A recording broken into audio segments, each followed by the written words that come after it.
कल आपकी मम्मी ने आपकी फोटो दिखाई थी मुझे, बट आप रियल में तो फोटो से भी ज्यादा प्यारी हो। Thank you ma'am.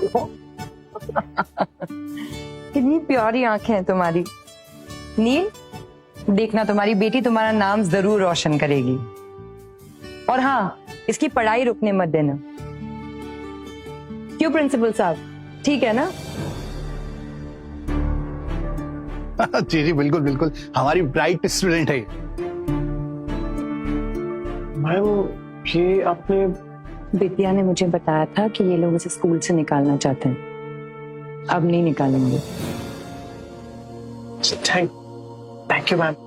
हम अब तो सच में रियल में सुपरस्टार है। नील जी, मैं क्या कह रहा था कि मैडम को कहिए ना कि नीचे ऑफिस में आ जाए, चाय नाश्ते का इंतजाम किया है तो। मैम आप जाइए, मैं जरा सर से बात करके आता हूँ। आप प्लीज ले जाइए मैम को। Thank you. Bye bye girl. Dimpu, वो कौन से सर थे जिसने तुझे क्लास से बाहर निकाला था? Shukla sir. Shukla sir. Principal sir, आपकी शुक्ला सर को क्या लगता है कि बाप के किए की सजा बच्चे को मिलनी चाहिए? सही बात है क्या ये? नहीं जी नहीं, बिल्कुल नहीं, बिल्कुल नहीं, ये तो एकदम गलत बात है। बच्चे तो मासूम होते हैं एकदम है। शुक्ला सर के बिहाफ पे आई अपोलोजाइज। तो बेटा तुम ना पीछे क्लास में मत बैठा करो, आगे वाली रो में बैठा करो कल से। और बिना किसी गलती के मेरे बच्चे को इतने दिन क्लास से बाहर रखा, उसका क्या? बुलाइए, शुक्ला सर को बुलाइए। करेक्ट, शुक्ला जी को बुला के लेके बुलाइए उनको। यस सर, आपने बुलाया?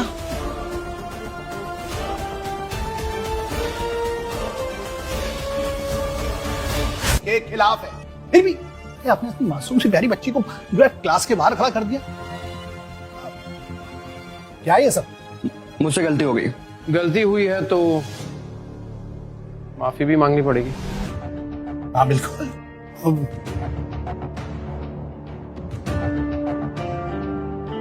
I am sorry. मुझसे नहीं, मेरी बेटी से मांगी।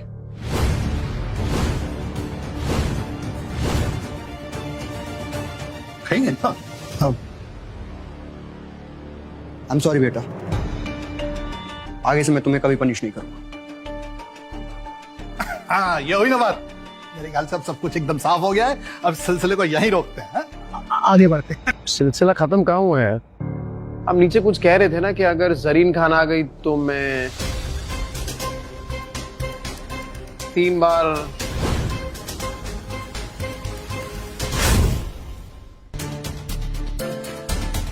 बार बिल्कुल।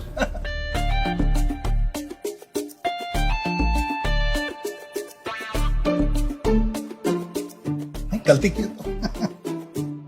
अब चलते हैं। हाँ प्लीज चलो। आज ये सारे बच्चों से मिलके बहुत अच्छा लगा। अपना खुद का बचपन याद आ गया। Thank you Neel. Thank you ma'am. Rajan भाई,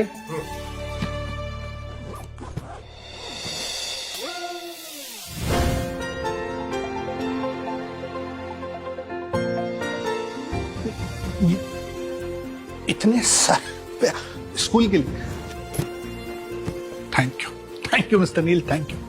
सर स्कूल की असली तरक्की तब होती है जब शिकायत और सजा के साथ साथ मदद भी की जाए। मैं भी स्कूल के लिए डोनेशन देना चाहूंगी। सूरज,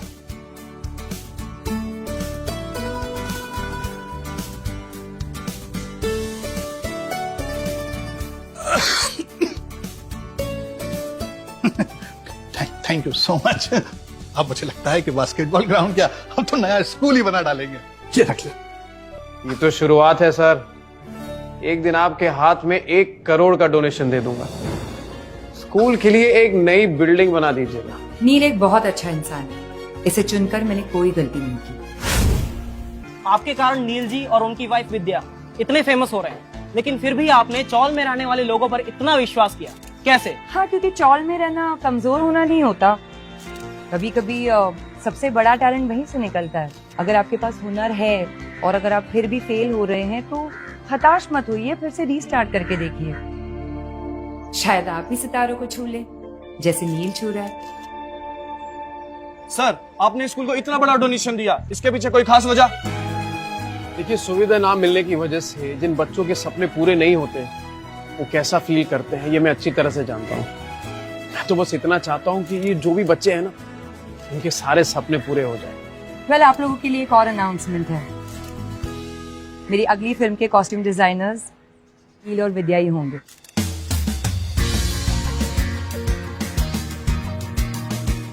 थैंक यू।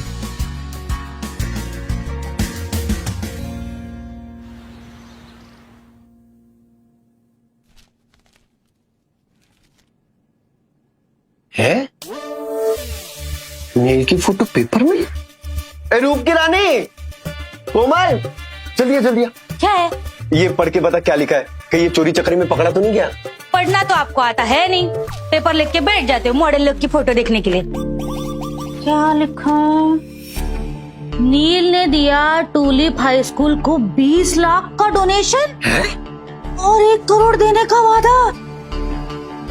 1 करोड़? गधे पे लक्ष्मी जी इतनी मेहरबान कैसे हो गई? ये तो नहीं पता, पर अब समझदारी इस गधे को बाप बनाने में ही है। फिर चाहे माल निकलवाने के लिए इस गधे के तलवे क्यों ना चाटने पड़े। सिलाई की मशीन दी थी, नहीं तो आज भूख से मरते वो लोग और बच्चे सड़क पर आ जाते। कब तक तुम्हारी पुरानी कैसेट चलाओगे? वही वही वही वही। पता है मशीन लेकर दी थी, पर आंखें खोलो, सड़क पर आने की कगार पर हम लोग हैं। अब मुंह पर झूठी मुस्कान चिपकाओ, आधा किलो बर्फी लो और चलो उनके घर।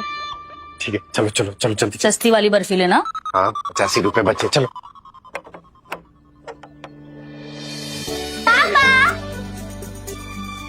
आपकी फोटो देखी हमने पेपर में, बहुत अच्छे दिख रहे थे आप। Thank you. नील, मैं ना हमेशा सोचती थी कि क्या हमारे बच्चों को कभी अपने पापा पर गर्व करने का मौका मिलेगा, और देखो आज वो मौका तुमने हमें दिया, और सिर्फ अपने बच्चों को ही नहीं, मुझे भी। क्या मैं तो बस तुम लोगों के लायक बनने की कोशिश कर रहा हूँ। अरे मेरी प्यारी बहन घर पर है क्या? इनकी मुस्कान देखकर लग रहा है कि आज कुछ हंगामा करने वाले हैं ये दोनों। कहता था कोमल, विद्या ने हीरा चुना, एकदम हीरा। अरे हीरे की परख तुमसे ज्यादा ना मुझे है। नील, मैं ना हमेशा एक बात कहती थी और वो बात सच भी हो गई। तुमने ना गली गली में हमारा नाम रोशन कर दिया।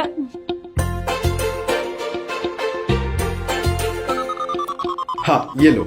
अरे नहीं नहीं नहीं, बच्चों के लिए इसकी कोई जरूरत ही नहीं है। नहीं नहीं, लो लो लो, लेना ही पड़ेगा। खा लेना। हाँ, और जरूरत कैसे नहीं है नील, रिश्तेदारों का तो काम ही होता है सुख दुख बांटना, है ना विद्या?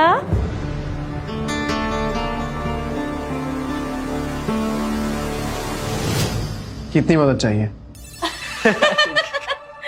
इसीलिए बिजनेसमैन हो।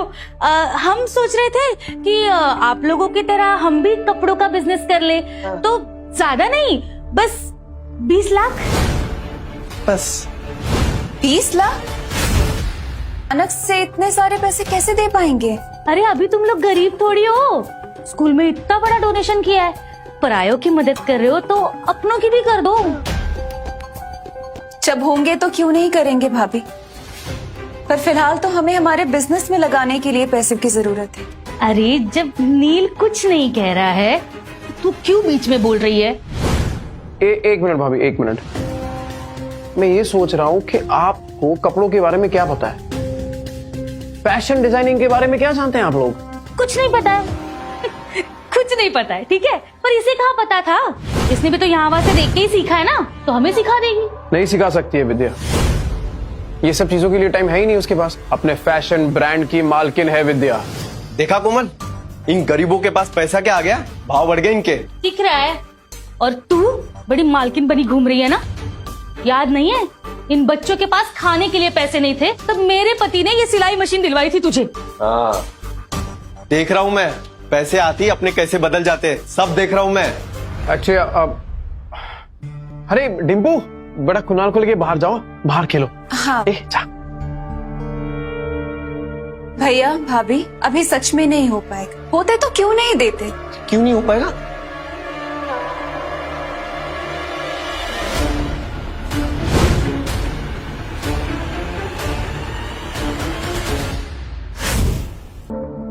और वापस लौटाने की जरूरत नहीं है। ठीक है, नहीं लौटाएंगे। नहीं, आप कह रहे हो इसलिए, पर मैं क्या कह रही थी, देखो 5 लाख में तो ना बिजनेस नहीं शुरू होगा, तो ऊपर के 15 लाख भी दे दो, उधार समझ के दे दो, हमारा बिजनेस चल जाएगा तो हम लौटा देंगे। नहीं हो पाएगा भाभी, मेरे पास और पैसे नहीं है। क्यों झूठ बोल रहे हो? नहीं, बाहर वालों को देने के लिए तो बहुत पैसे है तुम्हारे पास। सीधे सीधे बोलो ना, रिश्तेदारों की मदद नहीं करनी। गलती हमारी ही है, तुम्हें अपना समझकर बैठे थे। याद रखना, जो अपनों का नहीं होता ना, उसका कोई नहीं होता। उड़ लो जितना उड़ना है, मुंह के बल गिरोगे दोनों। जब इतनी बातें ही सुनानी है तो ये 5 लाख भी क्यों देने नील? ए, जता क्या रही है? इसकी पायल बेच के सिलाई की मशीन लेके दी थी मैंने, बताया तुझे कभी? Neel my brother, media is waiting for your interview. Interview और इसका? मीडिया वालों को इसका असली चेहरा मैं दिखाऊंगी। हटो। मीडिया वालों, सुनो सुनो, नमस्ते। मैं नील और विद्या की भाभी हूँ कोमल, और ये मेरे पति अवधेश, विद्या के बड़े भैया। हम दोनों मिलके आप सबको इनका असली चेहरा दिखाएंगे आज। हे भगवान बचा लो, मीडिया के सामने बदनामी हुई तो बिजनेस शुरू होने से पहले ही खत्म हो जाएगा। सब रिपोर्टरों के सामने हमारी बेइज्जती मत करिए ना। नील ने यहाँ तक आने के लिए बहुत मेहनत की, इसमें आपसे हाथ छोटे अंदर चल के बात कर। रुकना मत, इनसे पैसे निकालने का यही तरीका है, तू शुरू रहे। क्या आप नील गुप्ता है? नहीं, मैं नील गुप्ता नहीं हूँ, और ना ही नील गुप्ता मुझे बनना है। नील गुप्ता 1 नंबर का कमीना आदमी है। अरे भैया, नील ने मेहनती कमाई से नाम बनाया है, हैं? क्यों मिट्टी मिला रहे हो? अपन सिट एंड टॉक करते ना। हट, मैं बताता हूँ। मैं हूँ नील गुप्ता, ये मेरी बीवी के भाई हैं। और मैं उनकी बीवी कोमल। रिश्तेदार होकर बोलने के लिए बुरा लग रहा है, ये 1 नंबर का मक्कार आदमी है। भाभी, पैसों के लिए आप इतना गिर जाएगी ये मैंने सोचा नहीं था। देखिए, एक रिक्वेस्ट है आप सबसे, ये जो कुछ कह रही है ना उसे प्लीज रिकॉर्ड मत कीजिएगा। वो क्या है ना कि फैमिली का मामला है और थोड़ी खटपट तो चलती रहती है, तो जस्ट रिक्वेस्ट।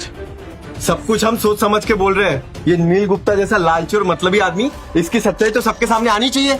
अरे आप लोग खुद सोचो ना, एक दिन में, रातों रात इसका इतना बड़ा नाम कैसे हो गया? इतने पैसे कैसे आ गए इसके पास? अरे आप सोच नहीं पा रहे हो क्या? कल तक आप में से किसी ने भी इस नील गुप्ता का नाम सुना था? अरे धोखे और फरेब के पैसे हैं ये। अब मैं भी देखती हूँ ये कैसे बचेगा। अगर ये हंगामा रोकना है तो पैसे तो देने ही पड़ेंगे बच्चू।